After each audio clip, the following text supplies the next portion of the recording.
इस टाइप के क्वेश्चंस हम लोग अपना लेक्चर में कई सारे कर चुके हैं। तो जो भी स्टूडेंट्स मेरे से लगातार पढ़ते हुए आ रहे हैं, आप इन सारे क्वेश्चंस को अपने से बनाने का प्रयास करें।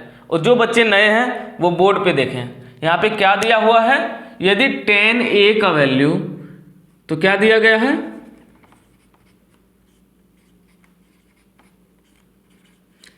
tan a का वैल्यू 4/3, tan a का वैल्यू 4/3, और हमसे बोला है कि कोण A के अन्य त्रिकोणमितीय अनुपात का ज्ञात करें। इस ऐसे सवाल जब भी आते हैं तो सबसे पहले हम लोग क्या करते हैं, K से ऊपर नीचे मल्टीप्लाई करते हैं, ठीक है। तो tan A का क्या फॉर्मूला होता है, P/B। इसका वैल्यू कितना आ गया, 4K/3K, ठीक है। तो यहाँ से हमारा P का वैल्यू निकल के आया 4K और B का वैल्यू निकल के आया 3K। इसे एक समकोण त्रिभुज में समझते हैं।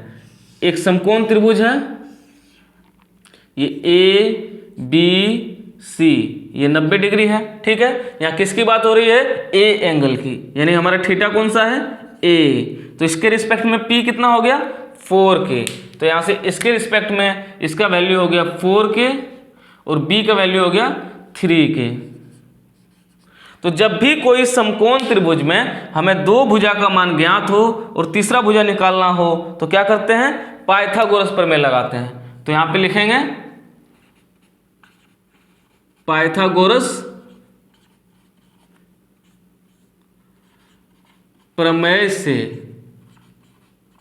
तो पाइथागोरस प्रमेय क्या कहता है, लंब का स्क्वायर प्लस आधार का स्क्वायर बराबर कर्ण का स्क्वायर। तो p² प्लस b² बराबर क्या होता है, h²। तो यहाँ से हम लोग p और b का यहाँ पे वैल्यू रखेंगे। तो p का वैल्यू कितना है हमारे पास, 4K। तो ये हो जाएगा 4K का होल स्क्वायर। ऐसे b का वैल्यू कितना है, 3K।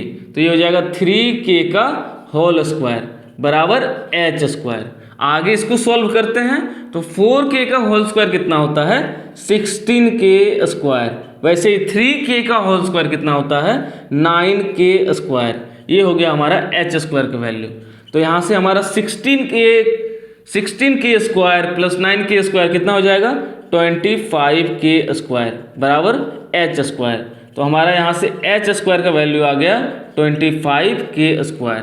तो h का वैल्यू कितना हो जाएगा, √, ये स्क्वायर में है तो उधर जाएगा तो रूट में आ जाएगा। तो √25K²।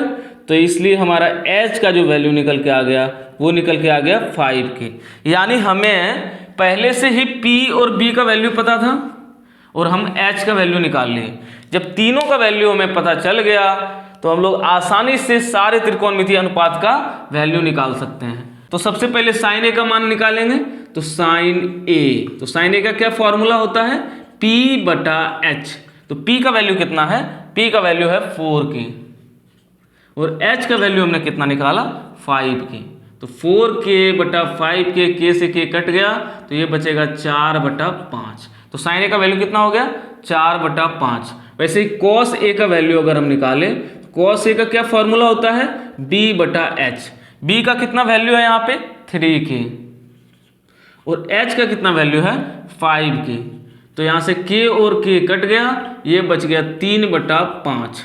ऐसे ही tan A का तो वैल्यू दिया हुआ है तो आगे हम लोग निकालेंगे cot A का वैल्यू। तो cot A बराबर क्या होता है, B/P। यानी B का वैल्यू कितना है हमारा, 3K और P का वैल्यू कितना है, 4K। तो यहाँ पे लिखेंगे 4K। तो ये K और K कट गया, ये बच जाएगा 3/4। ऐसे ही आगे हम बढ़े, sec A का वैल्यू निकालें। तो sec A बराबर होता है H/B। तो H का वैल्यू कितना है हमारा, 5K और B का वैल्यू कितना है, 3K। तो यहाँ से K और K कट गया, ये बच जाएगा 5/3। ऐसे ही cosec A का वैल्यू अगर हम निकाले तो cosec A बराबर हो जाएगा H/P। तो H का वैल्यू कितना है फिर से, 5K और B, इस बार P का वैल्यू कितना है, P का वैल्यू सर 4K है। तो यहाँ पे लिखेंगे 4K। K कट गया तो ये आ गया 5/4। ये आपका आंसर हो गया। इसे नोट करो, काफ़ी आसान सवाल है, लेकिन इस टाइप के सवाल आपके एग्जाम में बहुत सारे आते हैं। लगभग 15 से 20 मार्क्स का मान लो कि इसी टाइप के सवाल आते हैं। तो इस टाइप का सवाल आपको सॉल्व करना आना चाहिए, ठीक है, इसको नोट करो।